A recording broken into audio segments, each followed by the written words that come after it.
I'm so excited that finally we're sitting down together. Sorry. And no, don't apologise. For those that don't know, Mary's finally here. I am. We mixed it. We mixed the times. We mixed the way how we were supposed to get here. But that's okay. We're finally together. Absolutely. And the reason why we're together is because everyone keeps asking me about you. Everyone keeps saying to me, "Tell me about Mary. Tell me about her history. Tell me why she went there. How is she finding things there? Why are you so invested in this project? Like, why is it so important to you?" And I explained to them that I have an emotional connection with you, first and foremost, and the work that you've done over there. And obviously the tie-in with my sister, because you're her mentor. Yeah. But I wanted to get into a little bit more of the detail about your life, your experiences, your personal motivations, the emotional and personal growth for yourself, because you've been there for how many years now? 12. 12 years. 12 years, yes. So time's gone very quickly. This December, I finished 12 years and enter 13. It's gone very quickly. It has. It has. Much quicker than what I thought. Because sometimes I say to myself, 12 years? That's a long time. But it doesn't appear to be. Yeah. The time has gone so quickly. And, well, there's so much to do there. That's the reason why, I think. So let's start from the beginning. Mm-hmm. You've been there for close to 13 years now. What originally inspired you to get involved in helping disadvantaged children in general, but specifically in Sierra Leone? What was the trigger point for you to go, you know what, I really want to get involved and make a real difference specifically over there in Sierra Leone? Well, many, many years ago when I first started teaching in a primary school, I taught in a suburb called Newport Primary School, which is a western suburb. Yes. And there we had war-torn students that came from Lebanon.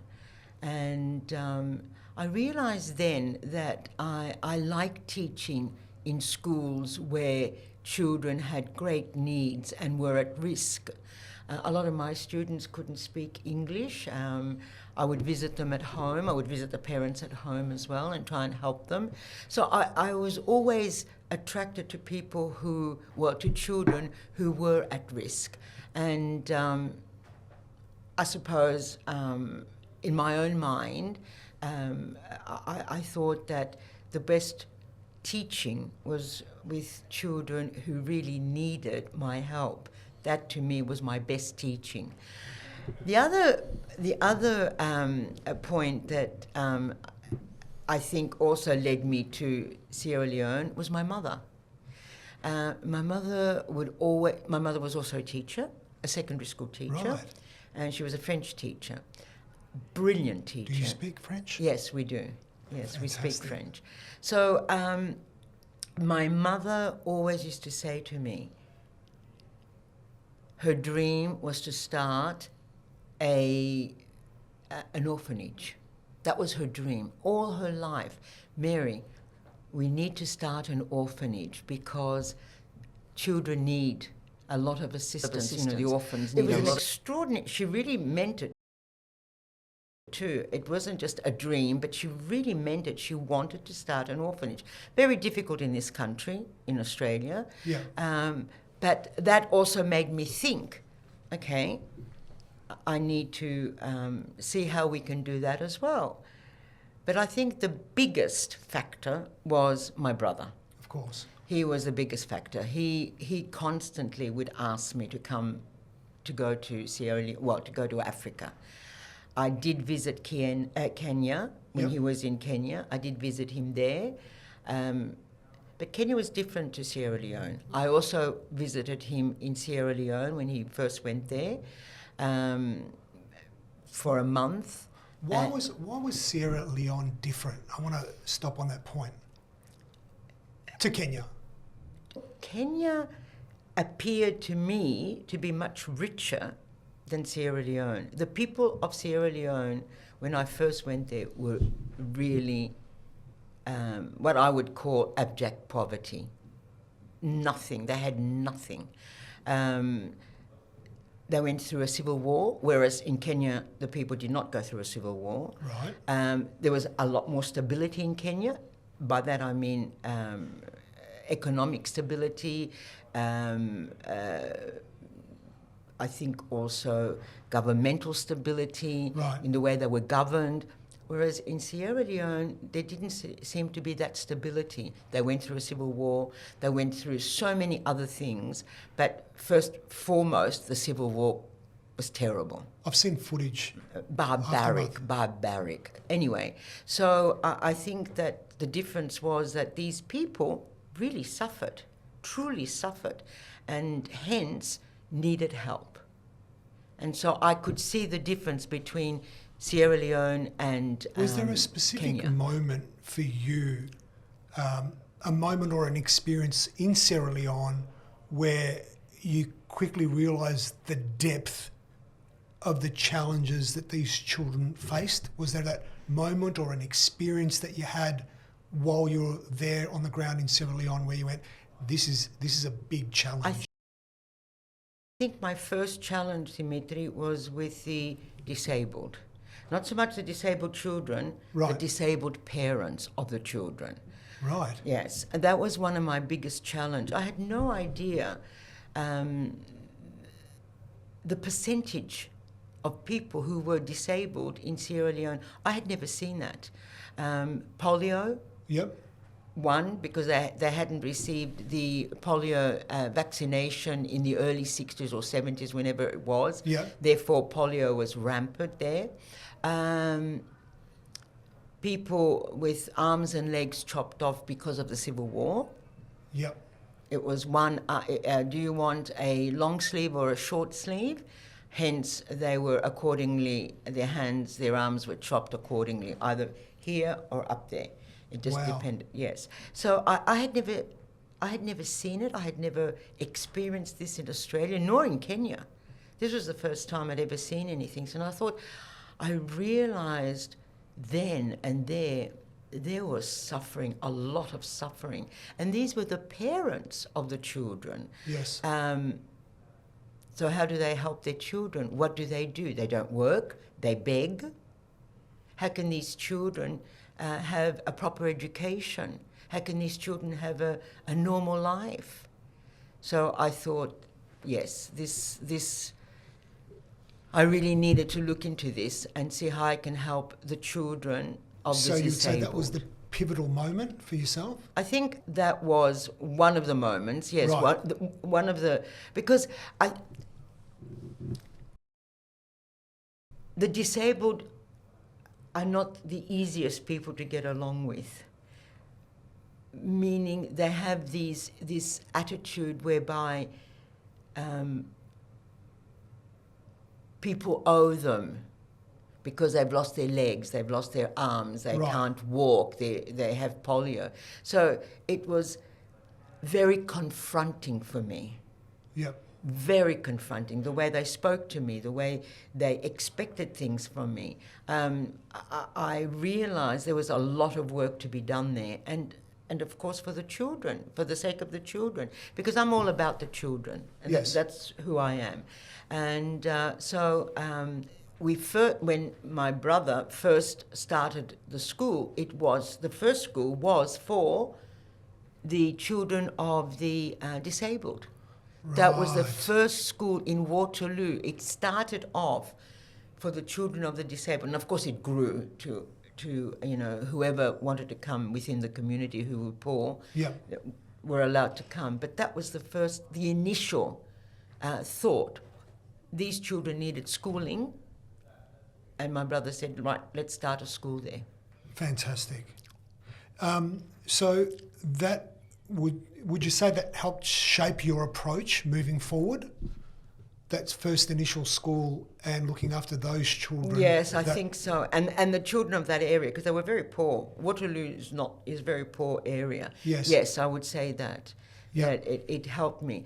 I initially, when I first went there as just to see what was going on, I would send a lot of things across. Right. Good, educational resources for the teachers and for the school. And then when I actually went across to Sierra Leone to live there, Waterloo School, which was the school for the disabled children, as it started, was a school that I really wanted to make it into a success, because I wanted these children to have as much as they possibly could. See, some of these children, Dimitri, they go home, they don't have anything to eat. Some of these children go home, they have, sometimes not even adult supervision, because their parents might be in the streets begging.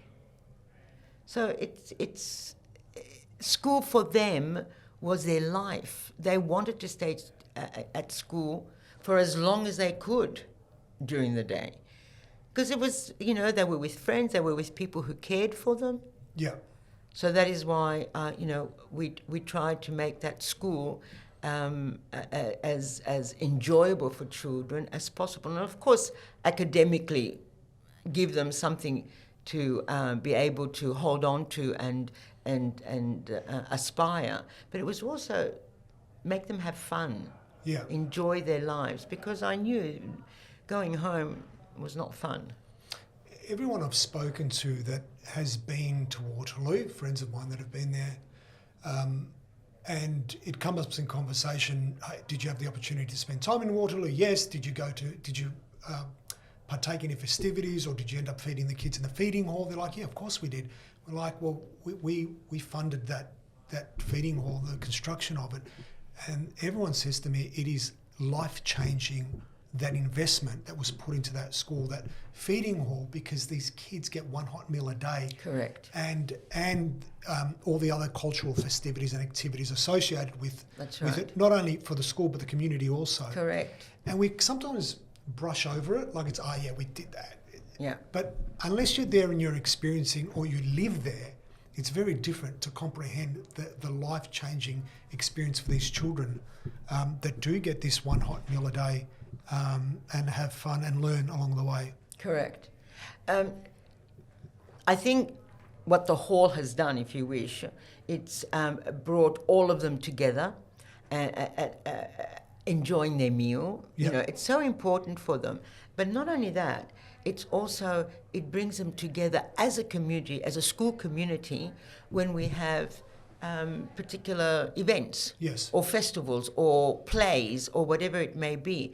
And the parents love it, because they become very much part of it, as well as, of course, the children.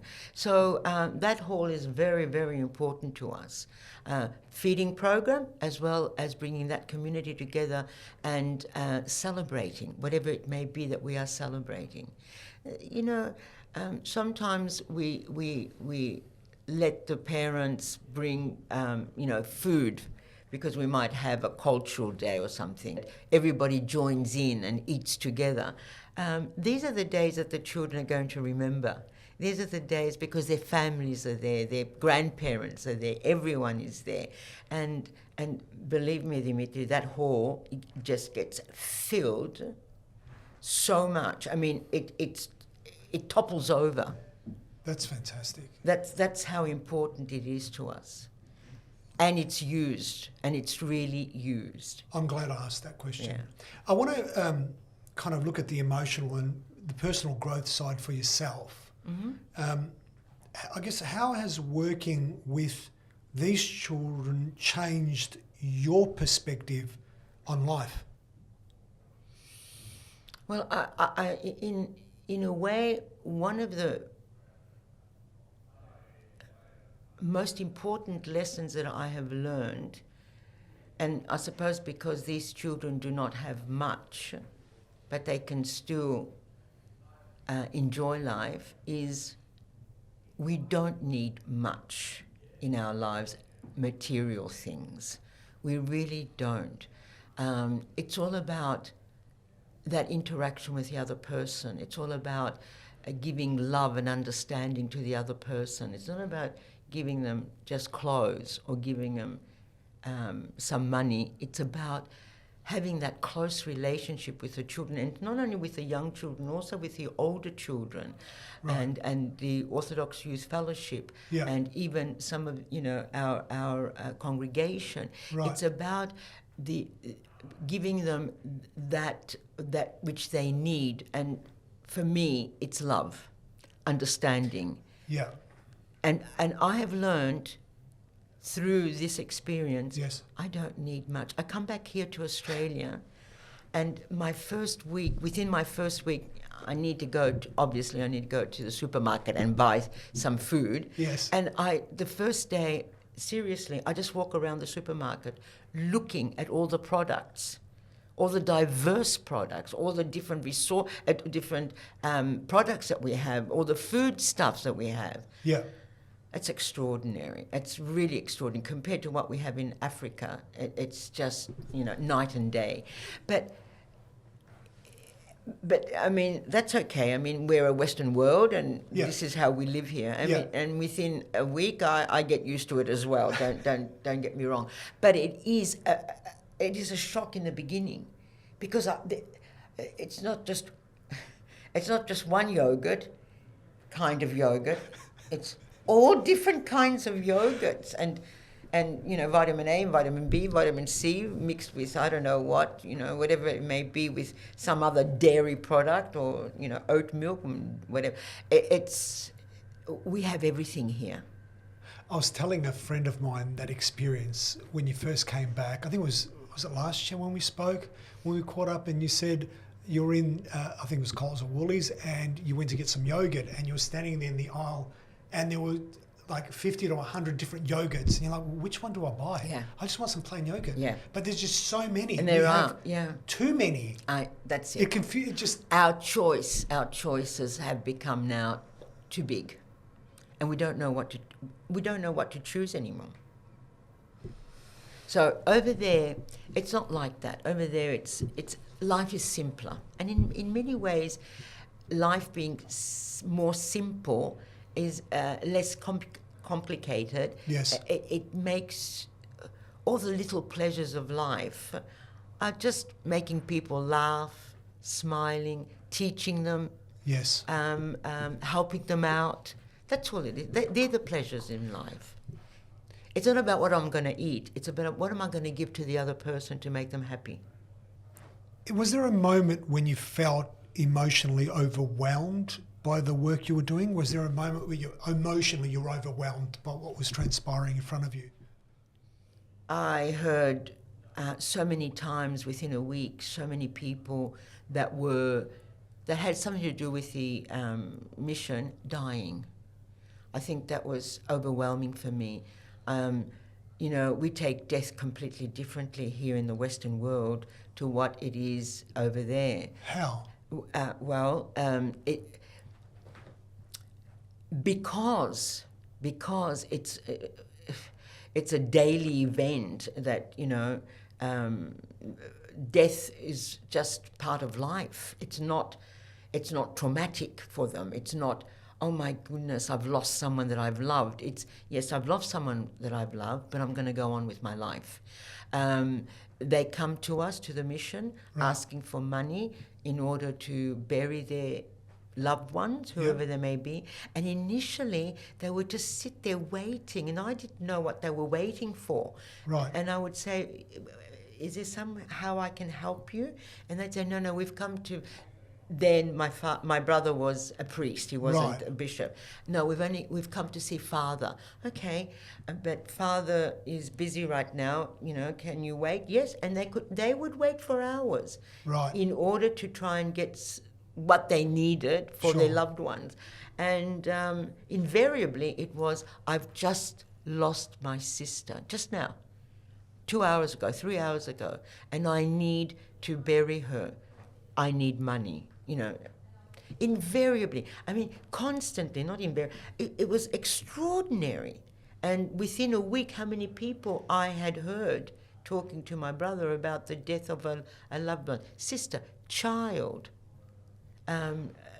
grandparent, whatever. But that was very emotional for me, because when my parents died, I was very emotional. When my mother passed away, when my father passed away, wow, that really took a lot out of me. But there, it's not like that. Death is just an everyday occurrence. So, and the way they approach it is very different to Very here. different to here. Very different. It just, I will, someone has died. Now what do I need to do? I need to get some money to bury them. So it's almost like there's no time to stop and take stock and mourn and go through a process, an emotional process. Whereas here, I think we've got the time where we can hold back. We go through all those different stages of mourning. There, you don't have that luxury. You've got to just go on. Just go on. Yeah. Just get on with it. Just get on with it. Just get it. Bury your loved one and then just get on with it. Yeah, that's intense. Completely different from what we're used to. What life lessons have you learned along the way through this journey?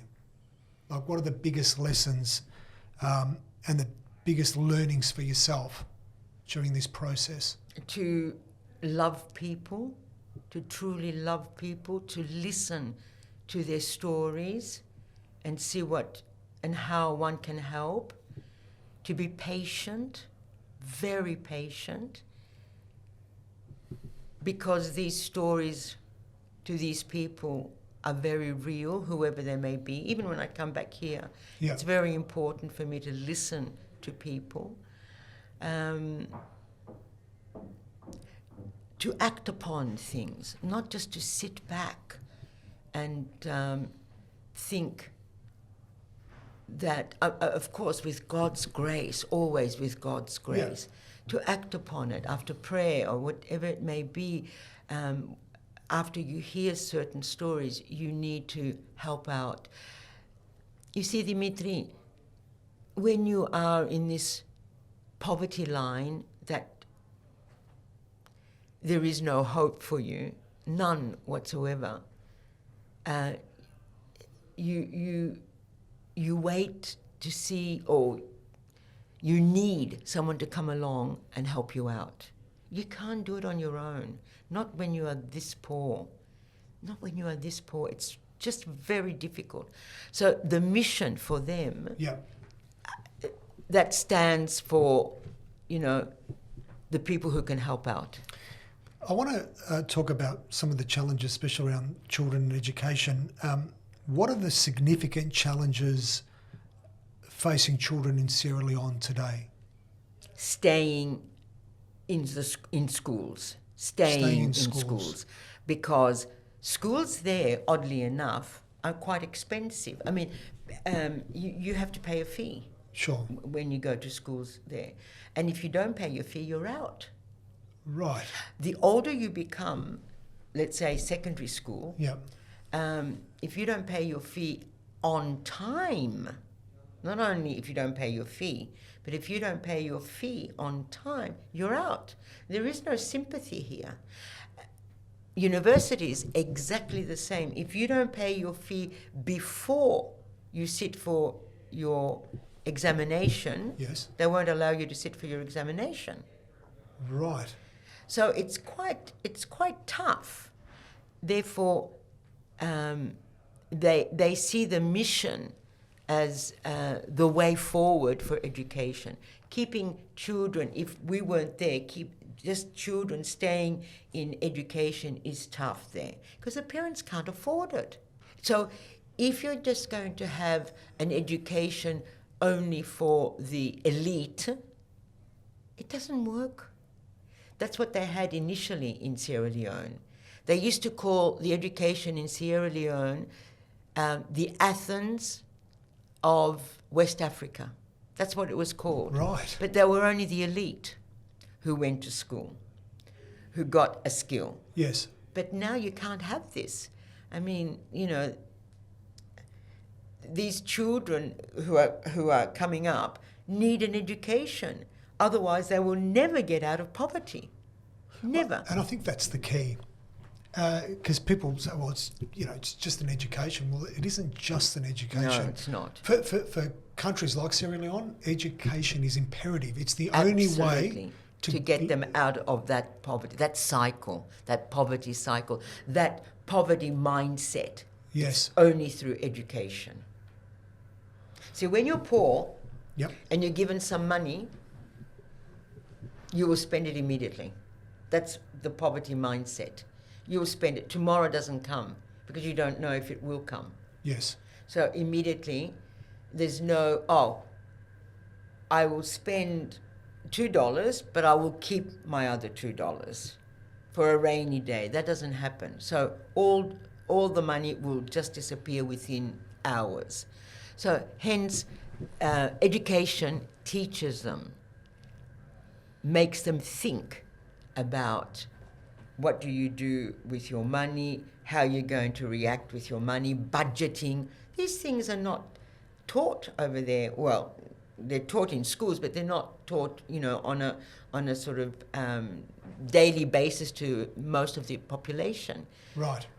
So therefore, education, there's a huge difference when you see a child that's been educated and has just finished university. It's huge. The difference is huge as to someone who's not educated and who's not been through primary, secondary, and university. Huge difference, Dimitri. Our children, our students, when you hear them speak, when you hear them discuss matters, it's all about the future. Because they can see a future for themselves now. They're educated. So would you say the root cause of everything over there is war, poverty, and then the solution is education, first and foremost? That's right. And because of during the Civil War, because there was 11 years of Civil War, all universities, all schools, all primary schools, secondary schools were closed. So for 11 years, there was a generation that did not have an education whatsoever. It held the country back. Well, that's what it is. That's what it is. It held the country back. Plus, because of the Civil War, a lot of country folk came to the city because they had nothing in the country to work with. Agriculture was never passed on. The skills of agriculture have never been passed on. Yep. So they had nothing to do there. Hence, they came to the city, and no skills, you beg. You beg in the streets, and that's what they do. There's a lot of begging in the streets because there are people with no skills. I want to talk a little bit about impact and legacy. Question for you, what kind of long-term impact are you hoping to leave on the children that you've worked with over there? Oh, well, first of all, I want to keep as many children in school as possible so that they eventually graduate with a skill. That's something that's very important to me. And I think that will help them for the rest of their lives. They will have a skill, they'll be able to work, salary, therefore start their own family and lifestyle that they know best for themselves. I think that's foremost in my mind, that children should all go to school, or whoever can go to school, stay at school and reach their potential. That's very important to me. The other thing is, I believe, to stay as close to the church as possible. Yep. And the reason why, they get their values. They understand love and sort of humane communication. There's a lot of tough love there. Right. There's a lot of tough love. Yep. I want them to understand Christian love. Sure. And how to help each other, how to understand each other, how to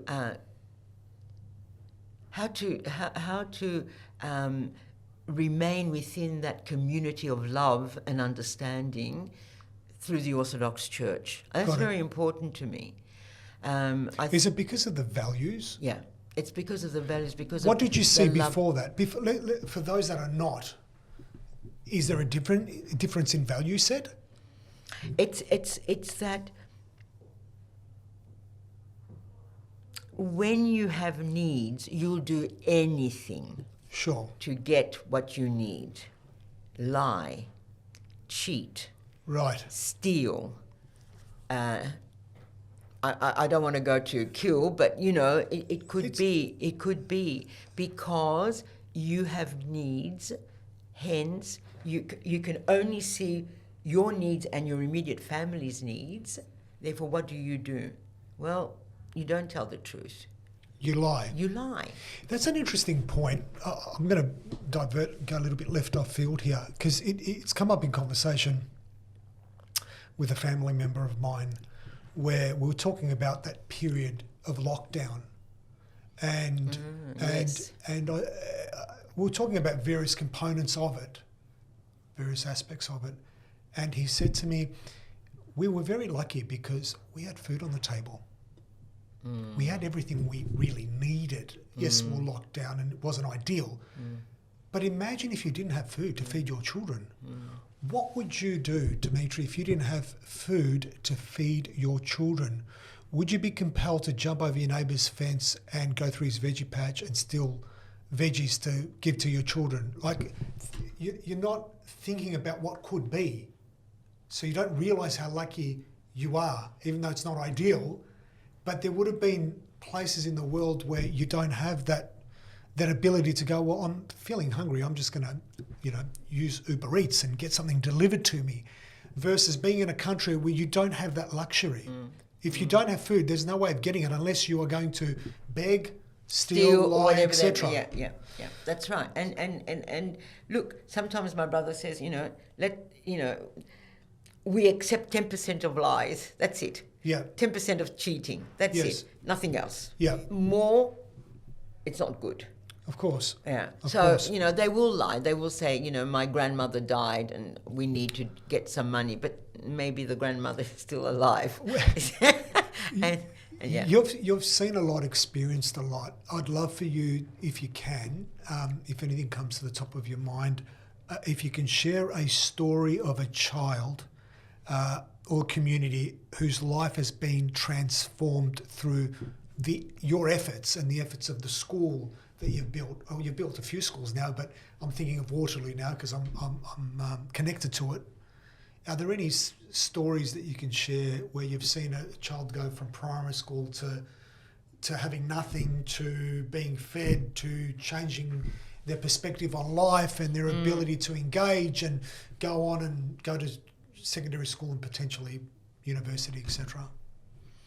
Well, I've seen. There was a little girl called Marie, and she was an orphan, and very unhappy in Waterloo. I'm talking about the Waterloo, but I've seen others which I will mention as well. Please. Marie was a very well, to begin with, she was a very solemn child, no smiling, not very happy, and I found out that she was an orphan. So I would often ask the teacher, is there a possibility for me to help her by giving her some clothes or whatever the case may be, or which I did quietly. She was living with her grandmother, but I'm not too sure if she was her real grandmother. She used to call her grandmother, but I wasn't too sure about that. That didn't sort of, that wasn't made very clear to me. Anyway, but she seemed okay. But Marie was constantly miserable, very solemn child. And we kept an eye on her. And after, it wasn't the first year was a very difficult year for her. She came into the school, I think she was in grade 2 or 3 then. So that was a very difficult year for her. But later on, I could see as the years went by, and I think because of events, school events, because of her communication with her teachers, we have some very good teachers. All our teachers have to go through the Teachers College. Talk to me. I want to jump on that point soon. But is that? But Marie is now in secondary school and is a different child, completely different child. We have also orphans, our own orphans, and we have 2 orphanages, one for boys and one for girls in Waterloo. These are all in Waterloo. And we have a young boy, Sylvester, who was just left in the streets, and he goes to our Waterloo school, primary school. Again, Sylvester initially would wet the beds, it wouldn't smile. Very solemn children. Their childhood is not very happy childhood. It's a solemn childhood. Hence, Sylvester initially, we worried about Sylvester, but he's come through beautifully. And now he speaks. He wants to become a bishop, if you don't mind, like Bishop Themi. And the bishop has bought him a little guitar. He plays his guitar together. Plays a guitar. Together they play their guitar. Wow. Yes. And the others that I've seen in the city, they were children, especially one. I won't mention names, but he had a terrible life. His mother passed away. His father remarried, and the stepmother was not very close to him, nor to his sister. But she had another child, and therefore she was, only interested in her own child and not the father's children from the first marriage. So he went through a lot. His brother went to jail.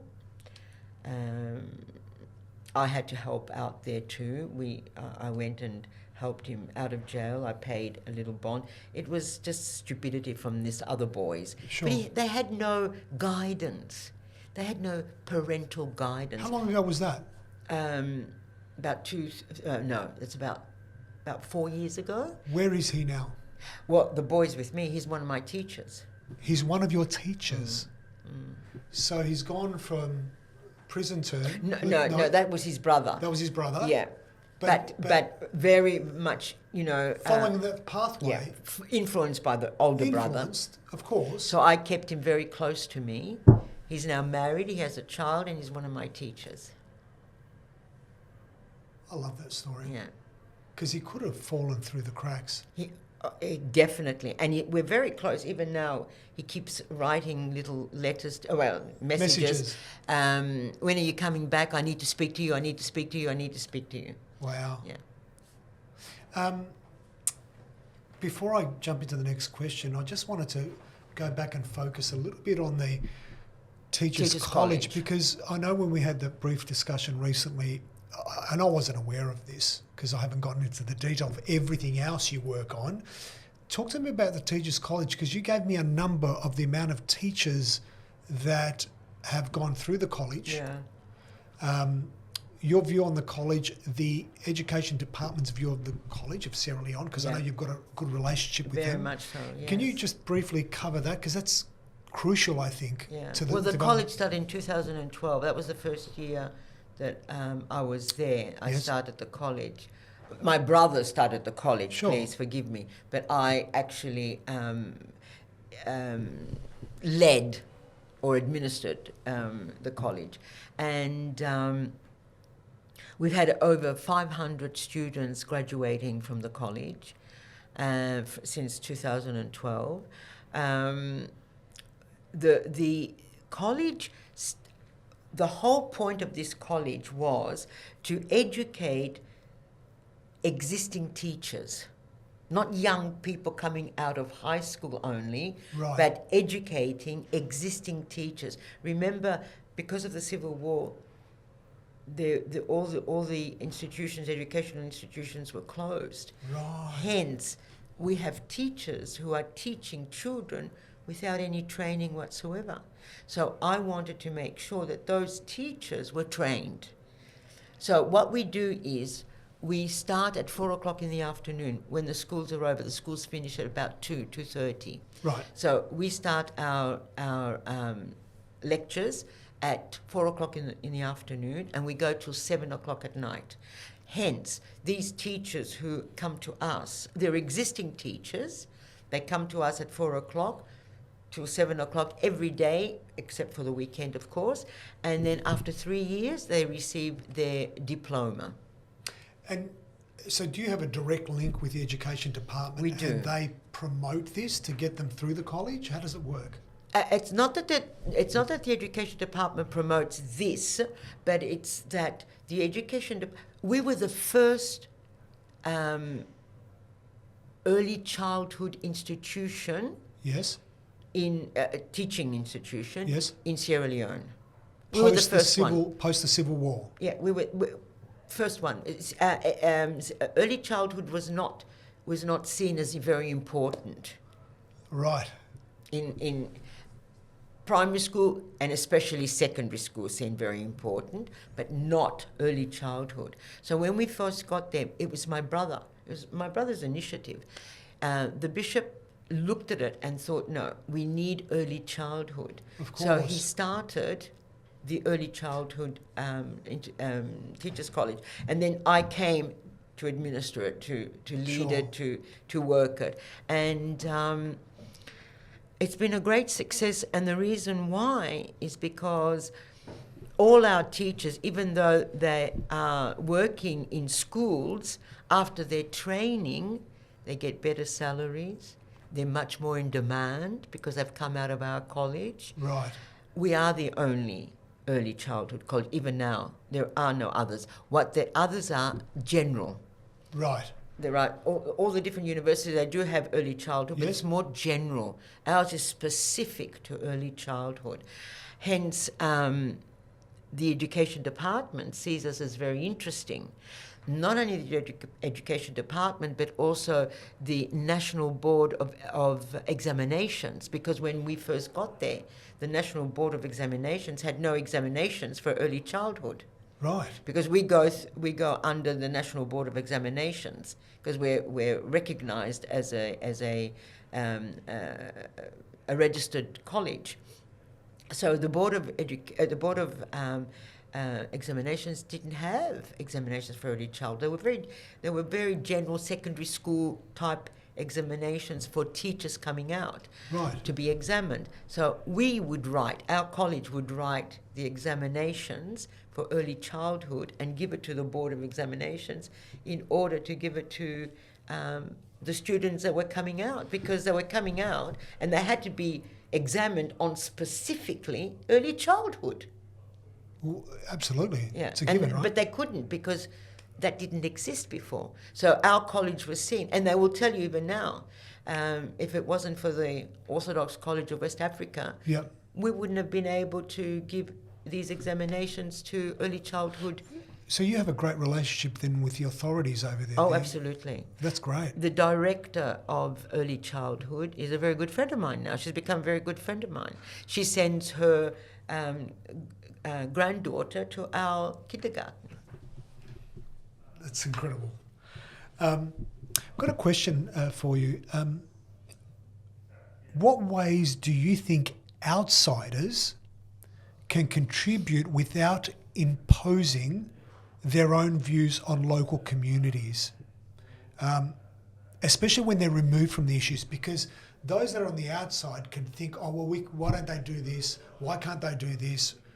And it's easy, especially for us that are here in Australia, we can impose our views, but it's different because you've lived it, you've experienced it, you've lived it for a long time. How do you think we should be contributing? Are you referring to those outsiders who are living outside of Africa, or those who come to... How about we do both? How about we look at both, if we can? The outsiders who come to volunteer, Yep. well, the volunteers, Yes. we always have a little chat with them, especially the bishop. Yeah. Because when you're seen there and as a Westerner, you're seen as a multimillionaire Right. immediately. Right. So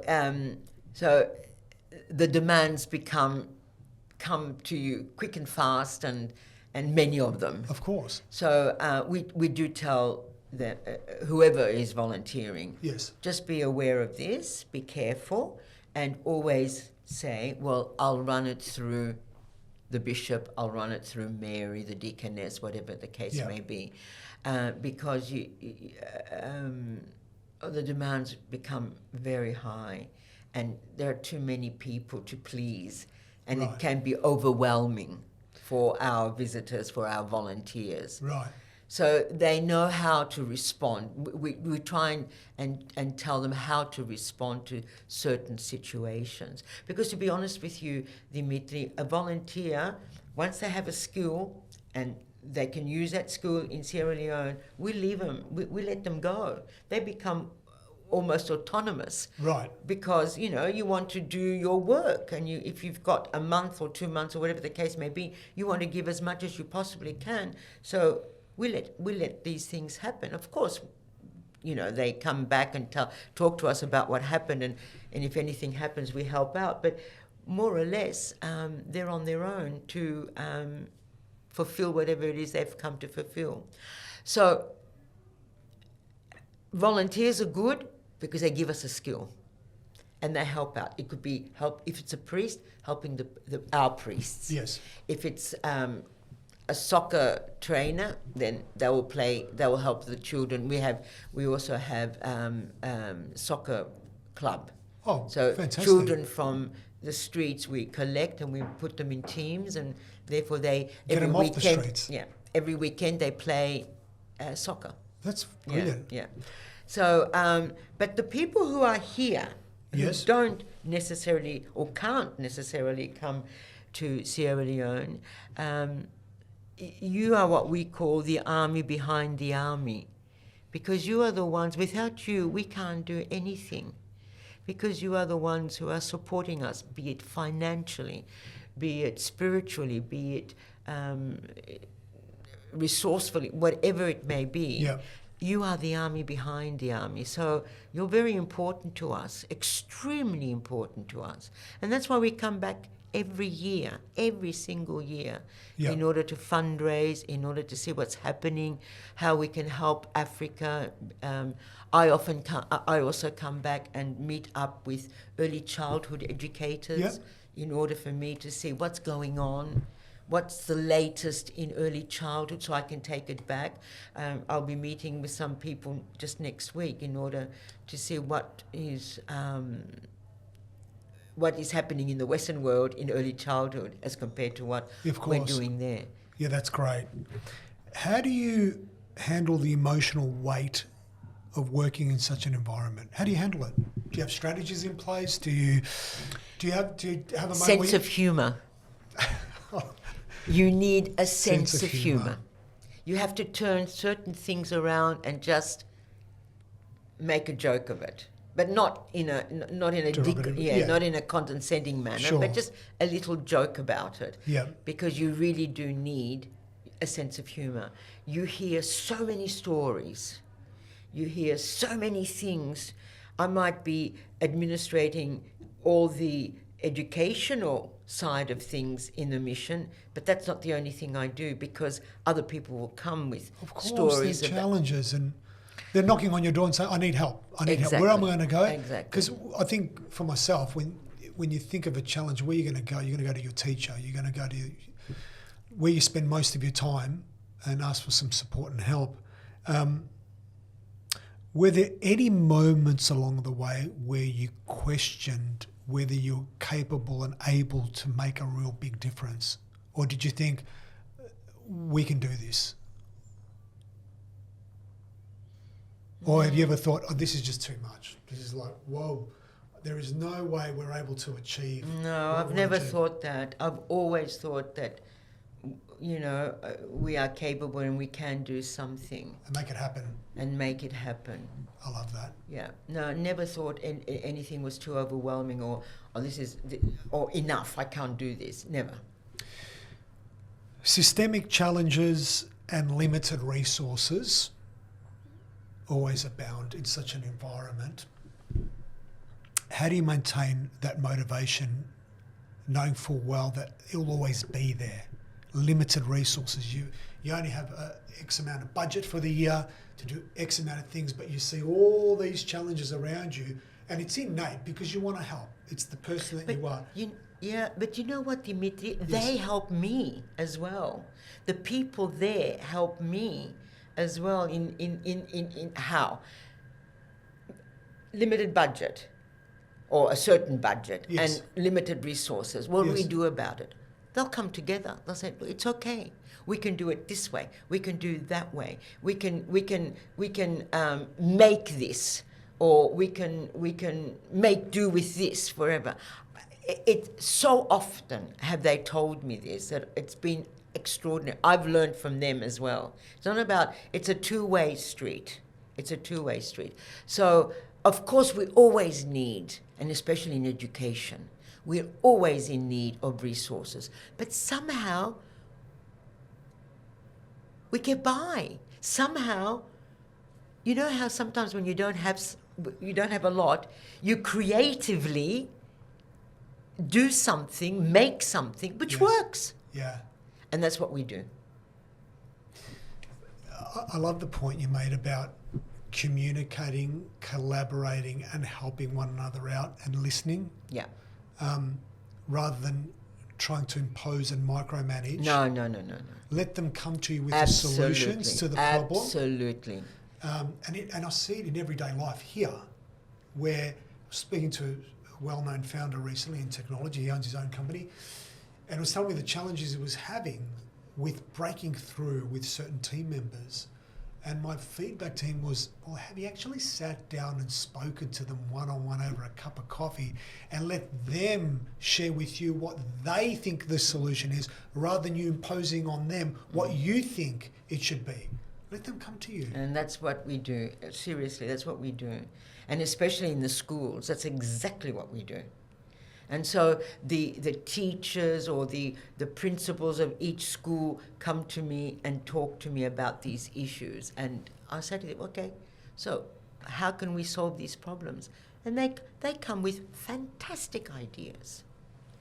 They come up with extraordinary things that I have not thought of myself. And I think, wow. I love that. Have there been unexpected lessons or successes that changed the way you approach your work? I think one of the unexpected challenges was trying to find solutions and then coming to you. Yeah. That would be one of them. I think the successes for me, because it's all about children, is just seeing the children happy, seeing the children successful in at school and maintaining or staying at school. But I think more so is those who've started with us in primary school, yep, and have gone through secondary school, yes, and have gone through university, are now working for us. That to me is the greatest success that I can imagine in my life, because these are the young children who were 9 and 10 and now 21, 22, that are now working for the mission, giving back to the mission. We have accountants, we have nurses, wow, we have teachers. All my teachers in the primary school, in the kindergarten, not all of them, but most of them, there might be 2 of them out of 7, are from the college, and they have all gone through the scholarship program. Sometimes you close your eyes and you think about that journey. You've taken a child that's in poverty, challenges in life, family life, no food on the table, feeding them, educating them, watching them go from and supporting them through primary school, secondary, university. Then you see them getting jobs out there, and you think, well, that's the only way it's going to work. The only way it's going to work is when they become independent, yes, and able to make those decisions for themselves in their lives. You know, I see it every day now. I see it through, Dimitri, yes, our accountant, Dimitri, Konstantinos, yes, Julia, who's our nurses, one of our nurses, Sarah, all our teachers. You said nurses. You said nurses. Yeah, 2. 2 nurses. Yeah, 2. Where are they located? One is in. She's completing her course. That yes, one. in Waterloo Wow, okay. and one in Tower Hill. Got it. Juliana has finished, completed. She's a registered nurse. The other one is I can't remember how many more years she's got, but she volunteers in our clinic in Waterloo. I've asked her to volunteer, and she does. She loves it. That is brilliant. What partnerships or collaborations have been most effective in helping you achieve your goals? The biggest collaborations or partnerships that you have? One could be obviously the education the Ministry of Education and also my lecturers at the college. Yes. They've helped me a lot because they know the system there. Right. My registrar, Mr. Dawda Mansoureh, right now as I speak, they're doing this on their own. They're starting what we call a distance education for the Teachers College, right, in 2 different countryside towns. One is Bow and one is Kowloon. Bow is about the size of Geelong, smaller than Geelong, right, but it's a big one. Kowloon is much smaller. Yep. And what we want is, because education in the city, tertiary education in the city is much more manageable than in the countryside. The countryside, some of them do not have schools or universities or teachers' college. So what we're doing is we're starting what they call distance education, but it's a little bit different to ours, distance education, our understanding of distance education. Their understanding is that during the holidays, we send lecturers across to these countryside areas, and they will lecture them according to... We sort of try and fit a year's work within 8 weeks. Right. That's what we try and do. And they will lecture them for 3 years in all the subjects, and then they're allowed to sit for the national examination. Once they sit for the national examination, they come out as teachers. Kindergarten teachers, sure, early childhood teachers, which is fantastic for them because they don't have it there. And they've been begging us, because I used to go to the countryside. I used to go to Kenema, quite in between those 2 that I've just named, Bow right, and Kowloon. Kenema is in between. I used to go to Kenema, and every year, and there'd be about 11 representation from 11 schools, teachers, yes, and I would give them a 4-day workshop on early childhood. Sure. Because of that, they kept on begging us, please let your college come closer to us, let your college, and that's why we're now doing it this way. We're doing it 8 weeks, 10 weeks per year. We'll give them intense course for 3 years, and then they can sit for their national examination. They'll sit for our sure, examination, but also the national, because with the national, they will receive they will be able to teach. Yeah, they will receive great. a paper, a diploma. What other partnerships? Obviously, I didn't want to talk about us, and it's Philanthropy, but there's Paradise for Kids. There's Hatta, who's been a big supporter of the work that's been going on over there. So I wanted to give them a shout out too. Of course. I want to talk about big picture and future aspirations. Specifically, how do you see the future of these children in Sierra Leone, and what role do you believe that its philanthropy can play in that, considering the project we're fundraising for now? Yeah, I think we have kindergartens. Yes. We have primary schools. Yes. We have a teachers' college. Yes. We don't have a secondary school. Hence, building and developing a proper secondary school, yes, with teachers and the curriculum, yes, and the resources is most necessary. It's time. It is time. In Waterloo. In Waterloo. Yeah. Why is this? Our children go to kindergarten, our children go to primary school, and then they go to other schools. And we don't have the opportunity to keep them with us. Well, you're taking them on a journey. You're taking them on a journey. Exactly. And you've seen the good work you've done Exactly. at Tower Hill. Tower Hill. Tower Hill. And also we've got also Syke Street, yeah.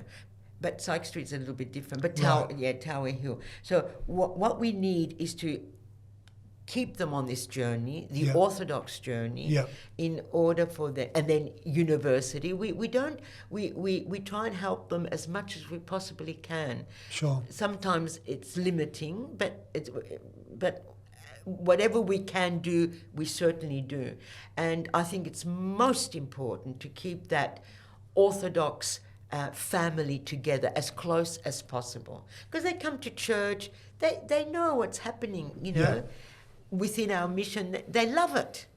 Well, it boils back to what we spoke about earlier, which is values. Correct. It's about the values. I think if you can educate them and maintain strong values and morals, I think it's going to put them in good stead for the long term. Well, I think it's Rousseau who said, give me a child below the age of 5 and I'll make them a genius. Well, you give us children, and allow us to put them through this journey Yes. of love and understanding. Yes. They'll become independent thinkers and workers. And that's what we want. And good people. And very good people. It's a great story.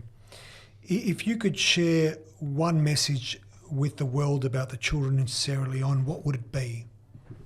And I say the world because everyone's going to have access to this, but also those that have already started supporting this project. We need to teach our own children resilience. Right. And I see a lot of children here who are very, very, very blessed with a lot of things. And but resilience is not part of their life understanding. The minute something slightly goes wrong Yes. for them, they're crying, whatever the case may be, they just don't have any resilience. Over there, resilience is number one. You just get on with it. It doesn't matter what it is. And the parents expect that also from their parents. It's what I now call tough love. That's what they're given. They're not given this pampering. It's not like that at all. It's, you've lost this, get on with it. You don't have this, can't help you, get on with it. So this resilience, you can see it in them. As they grow older, you can see that they have great resilience, great love for God, and they will tell you, oh well, it won't happen to me now, but it will happen later, because God will never let us go, So it's this hope and resilience that they have that our children don't have. It's an interesting point, because you've been coming back, obviously, every year when you could come back to visit friends and family. Have you seen a big change in the last 13 years of coming back? Have you seen a change in us? I think a lot of people here changed with COVID. After COVID. After COVID, yes. Right. Because you were really, how can I put it, Victoria seemed to be the state that kept everyone indoors much longer and than any other state. And I think you guys suffered somehow. I think it's left a scar. Right. You might not realise it, but I think it has left a scar. Yeah. So the scar now is, okay, I mean, I'm not a philosopher, I don't know, but I just feel that now people are much more... insular. Yeah. They are less open and more insular. I might be wrong, but I just feel that... and less happy, contented. As if they've suffered and now they're not happy about the way things have turned out in their own lives. I see a lot of unhappiness here. Angst. Deep. Yes, very deep. Very deep. But I don't know if it's from COVID or what. I think maybe COVID has left a scar. Yes. But at the same time, dissatisfaction, a lot of dissatisfaction in life. I see it. And I know people say, look, we should be happy because we've got everything, but somehow they're not quite as happy as they could be. There's always a but in there. But. I mean, you would know because you've seen it. You've been back and forth along the journey. And this is probably the biggest. I mean, there was a gap there of 2 years. We couldn't. Was it count. 2 years or 3? I think it was 3. 3 years. Yeah, it was a gap of 3 years. But you saw the big change. Yeah. And it's left its mark. Yeah, I think it's left its mark. I think it's left its mark. There is dissatisfaction, Dimitri. I really feel it in people, and I'm not too sure how this will pan out even later. Because it's probably had a bearing on the children. Yeah, yes. Maybe it's had a bearing on the children, but you see, when you have everything, yes, it's very difficult to how do you maintain all this happiness or this? I don't even know what to call it. You know, you have everything. What do they say in Greek? To pollute or gala? The bird's milk. Something along those lines. Everything. I mean, you just have to turn your head and you just get whatever you want. I mean, it's there. Well, case in point, trying to get you here today. Yeah. I'm thinking, how am I going to get Mary here? Yes. I started panicking. I know. I'm thinking, where is she? Why isn't she here yet? And you're like, I'll catch the tram and I'll come down and see you. And I'm like, you're already 20 minutes late. What are we going to do? And I said, stay right where you are. I'll get somebody to come and get you. Boom, boom, boom. A couple of clicks. He was there in about 3 minutes. Isn't it amazing? It's amazing. It's miraculous. I don't even know how it happened myself, but it was there. Darling, it's called the Uber effect. It's the Uber. It's the Uber effect. Look, we have everything and we're still not happy. Oh, no, yeah. We're still not happy. Whenever I get in that mode, because we live in this environment where sometimes you can be dissatisfied with things, I think about the video footage of Kroo Bay. And when I see the footage of Kroo Bay in Sierra Leone and the way kids live, the people are living there, I think it's horrific. It's horrific. It is. I even though I go every week there. Every week you go there? Oh yeah, absolutely. We have a school there, so I go every week and visit. Right.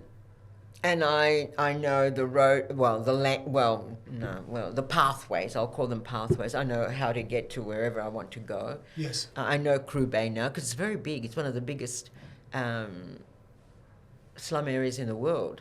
So. And along the way, I speak to people and they know me and hello and whatever. I can't get used to it though. It's horrendous. It's how can people live like this with pigs, with dirt, with it's undescribable. It really is. But they do, and they're happy. And they're happy. You know why they're happy? Why? I'll tell you why they're happy. Because they communicate with each other. It's a community. And they spend a lot of time with neighbours and people. And they help each other. They have to, because no one else will. It's fascinating. We're so connected now, more than ever, with these little things. And yet, we're not. And yet we're not. And when we're dissatisfied, yet we're so connected. Yeah. Yet so unconnected. Yeah. Emotionally. We're connected electronically to everything. Yes. But spiritually we're not. Well, we're not talking to one another. No. Whereas they do constantly. Because they have needs and they help each other. It's extraordinary to see. Because I wouldn't be able to live in that environment. It's horrendous. But they can. But there's not much difference between them and me. But they can. So they have needs, I have needs. We're the same people. So therefore you have a bigger appreciation of the simple things you have. Absolutely. Because you're living it, you're seeing it. Absolutely. And then you come back here and it's a euphoria of everything you could ever want. Yeah. And it's still not enough. It's still, we're still unhappy. Yeah. Because we have too much and we want to keep up. Yeah. We want to keep up with that. Yeah. After a while, Dimitri, I need to go back to Africa. You know, I need to see Africa again. After being here, that is. Yes. After a while, I think, okay, I've seen it. I've come back home. It is my home.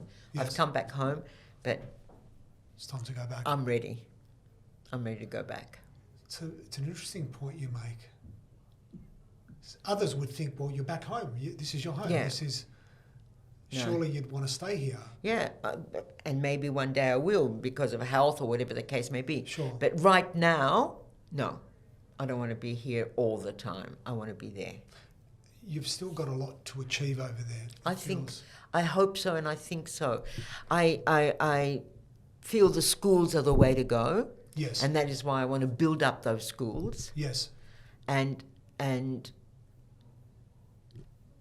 But also, I want to give whatever skills I have over to others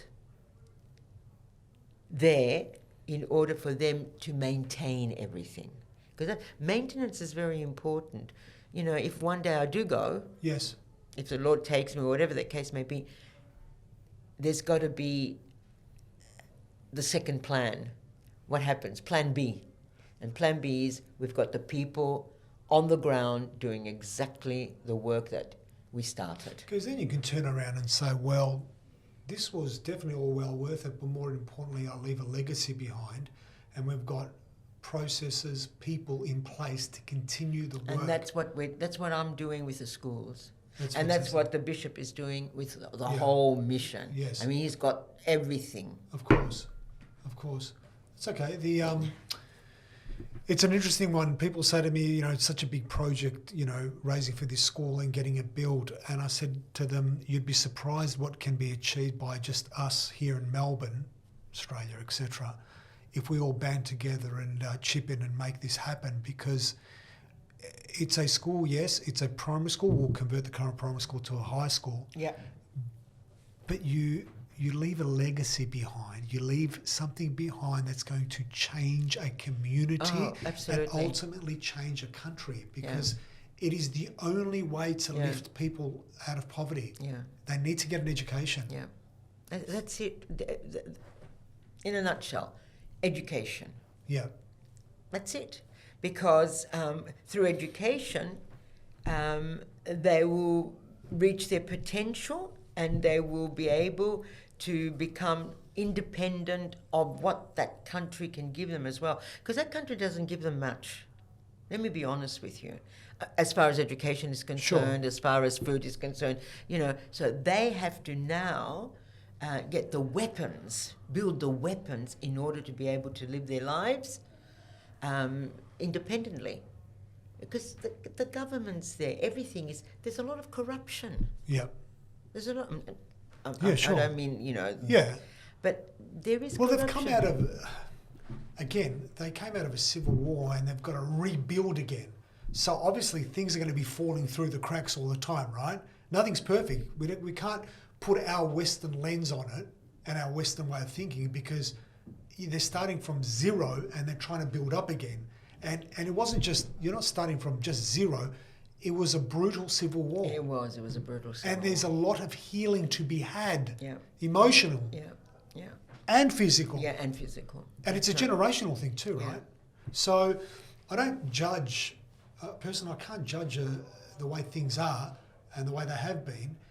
All we can do is hope and put the effort in to lift and get themselves out of that position. Exactly. And I think that's the only way you're going to bring about peace and equity globally. It's the only way to bring about equity. Level playing field. Yeah. And the only way to do that is education forced at grassroots level. Yeah. Yeah, yes. That's why early childhood is so important as well. It is the foundation of education. Yes. They're the first steps to grasping good foundations and then going on. I mean, I remember, not so much now, but when I first got there in 2012 and I would visit schools, it was terrible. The teaching was horrendous. They didn't know how to teach. It was rote learning, and if the child didn't grasp the concept, they were punished. Oh, absolutely. What do you mean by punished? Kneeling on the floor, whatever the case may be, hands on their heads, punished. Not because they were misbehaving, they didn't grasp the concept. It's rote learning. Right. That was how it was. Things have changed, Dimitri. Things have changed. It's a miracle they have changed, though. And the reason why is because, one, our teachers' college, and I'm not saying it me, it's about the teachers' college. Of course. Our teachers' college has brought about this understanding and awareness of early childhood. Two, the outside world realized educational world realized that Sierra Leone didn't have any early childhood and brought into when was it? A few years ago, I can't remember which year it was, experts from America in early childhood. I worked with them. I was also part of writing the national curriculum for early childhood for Sierra Leone, because they realized that, at least our college had some understanding of early childhood. That's what we were doing. So these experts came in and we wrote the national curriculum. There was no curriculum for early childhood. No one was taught in early childhood. You just went to grade 1. No preparation whatsoever. So the foundations were never there. I can tell you now that I have students, older people, that, just mental arithmetic, like, 300, I have 300 of this and another 500 of that. How much? Even that becomes a problem to them. What? And I'm saying you're not going to count to 300 on your fingers because it's an impossibility. Yes. But that was their educational system. Right. Now it's not like that. It has improved incredibly. But we'll improve more. But from what it was to what it is now, it's completely like night and day. Yeah, absolutely. You still have some problems. Of course. Yeah, obviously. But because of the education department, because of the director of early childhood working very closely, we really have worked very hard. We really have worked very hard. And she keeps on telling me, and there is more work to be done. Because early childhood now is on the map in Sierra Leone. Unbelievable. It really is. It's a good thing. It's a very good thing and makes me very happy. I'm glad that you're happy. If you're happy, I'm happy. I'm glad that you're happy too. I'm so glad we had this opportunity to chat today. Thank you. Because it's different when I try to explain things, and I tend to brush over things very quickly. And it's different when it comes from you, who's on the ground there and has been working diligently and very hard over many years. But also for our donors and those that are wondering, what is this? It's philanthropy. Like, what is it about? Why is Dimi doing this? Like, why is this important? It's good for them to hear it from somebody that's living it day in, day out, and get the context of why I'm involved with this. Because, like I said, even seeing the outcomes that even just the feeding hall achieved back in 2012, 2015, I've got my previous company that I worked with and my co-founder Grant to thank for that, because without his support, well done. it wouldn't have happened. Yeah. Him and his wife and the fantastic. business, it wouldn't Well have happened. done. So the support to be able to do that, but then to hear it from yourself, hear it from those who have been there, that have experienced it, has been phenomenal. And I think as we go through this journey over the course of the next couple of months, year, 2 years, 3 years, when we see it to completion, I cannot wait to lift some of the stories that you will share, not just yourself, but the students over there that will be living it, Yes. to share with those here in Australia that have been supporting this up until now, but obviously moving into the future, because they need to hear it for themselves. The biggest change it's going to do for those children's lives. Yeah, absolutely. Absolutely. I mean, we've told them that we're thinking, of building a secondary school, and it was just joy everywhere. Adults, teachers, everyone. Yeah. Children, everyone. And I've even shown them this is where it's going to be. They're so happy. They're so happy. It's an interesting. I was speaking to James earlier when I arrived, and he said, "Where are we at? What's happening with the project?" And I said, "Well, God willing, hopefully, all things going well, Mary will be going back to Sierra Leone. The agreement will be signed with a builder, and November we will be starting." And he went, "What, already?" I said, "We're going to do the first phase. We're going to do the first phase, and then we're going to share videos and pictures with everyone to show them that this is not pie in the sky stuff. No. And we're going, this is happening. Yes. This is happening." And every dollar that is donated, minus banking fees, in most instances banking fees, will be going to this project. And we're all volunteers that are here to help bring this dream and make it a reality. Well, seriously, Dimitri, and I'm not going to say it just for the sake of saying it, you have no idea how much you're going to change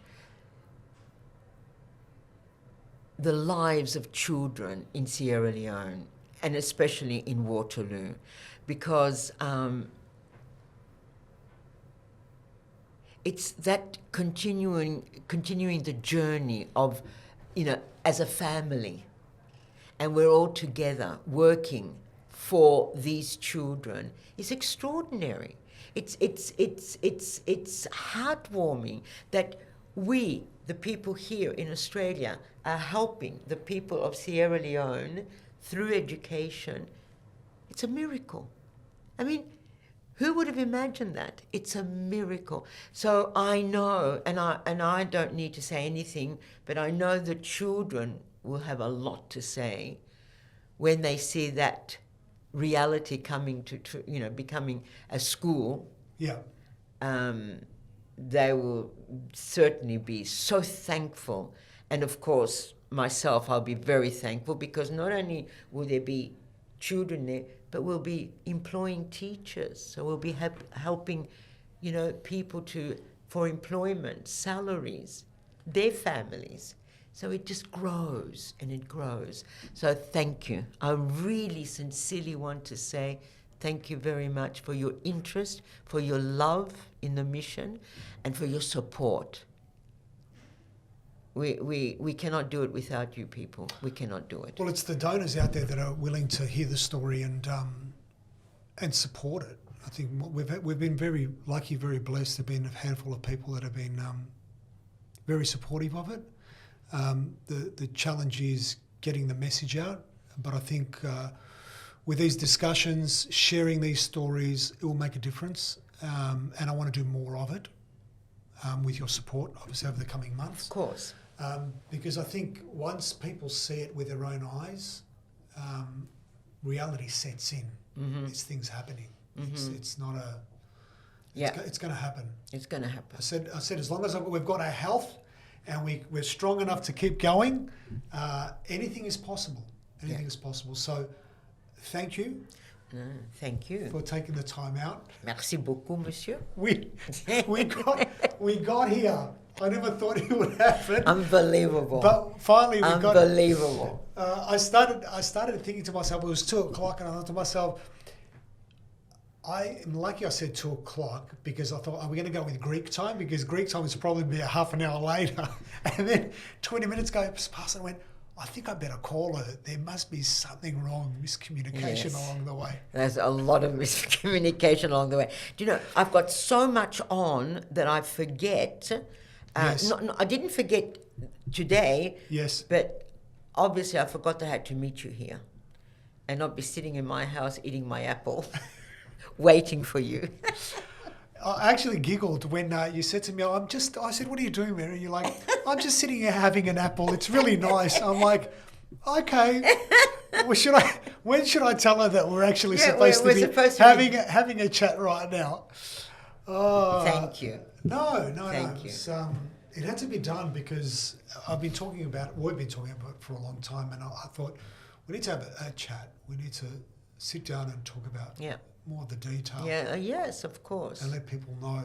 Yes, because everyone has a story. All people have stories to tell, and we should listen to them. That's what I keep telling everybody. Everybody has a story to tell. We need to extract that story, and we need to listen to them. I find we don't listen enough. I'm the first to put up my hand. I'm always on the go. Yeah. No time to stop. Too many things on the go. Yes, and we've got to...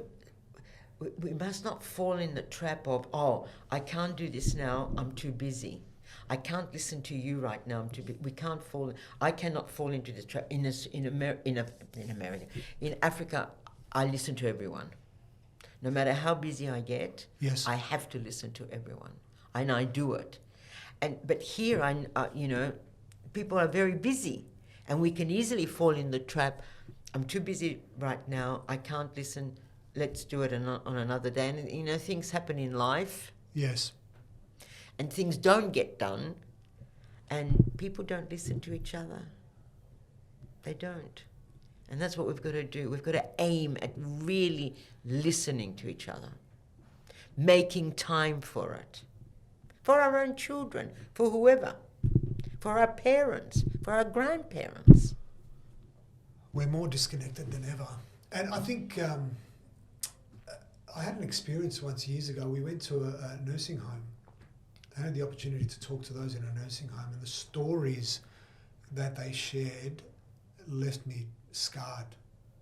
Like, it was just sad to listen to their stories of, how many kids do you have? I've got 3 kids. I've got grandchildren. Oh, wow, when's the last time you've seen your grandchildren? I haven't in 2 years, 3 years. It's like, what? Yeah, I've done this and I've signed my homes over to my kids and they've never come back to see me again. It's heart-wrenching to hear those stories. It's like, what's happened to us? We've lost our humanity. Well, I was at a home, an old people's home, just 2 days ago. Right. And I visited someone that I know, and I was there for, 45 minutes, whatever the case may be, an hour. I saw no one else visiting. No one else came into that home. And to visit others, not yes, to visit others. Yes. And very sad, because even as I was talking to this lady, we were outside having a cup of coffee and talking. This other lady came because she wanted to be with us. Really? Yeah, and I didn't know her, of course. And she came and we sat, and she just listened. She didn't. But that's how sad things are. Incredible. Old people, we really have to be very careful with that, because I think they're the forgotten generation. Yes. Yeah, we've got to be careful with that, because we put them in homes and then what do we do? Yeah, it's pretty heartbreaking. Yeah. So I think number one message is let's just listen. Let's listen to everybody's story. Agreed.